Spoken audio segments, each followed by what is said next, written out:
Sian Lim masayang masaya sa piling ng kasintahan na si Iris Lee. Sa isang naging eksklusibong panayam sa kapuso actor na si Sian Lim, sa wakas ay umamin na ito at kinumpirma nga niyang in a relationship na silang dalawa ng film producer na si Iris Lee.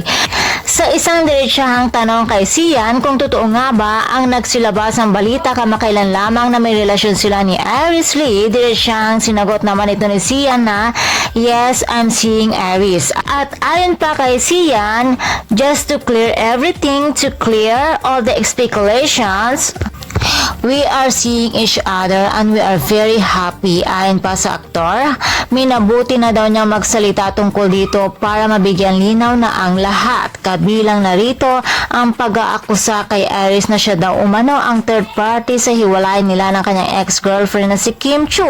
Mariing itinanggi ni Sian na walang third party na involved sa kanilang breakup at binigyan linaw din ito na hindi sila nagli-live-in ni Iris at wala ding secret marriage na naganap.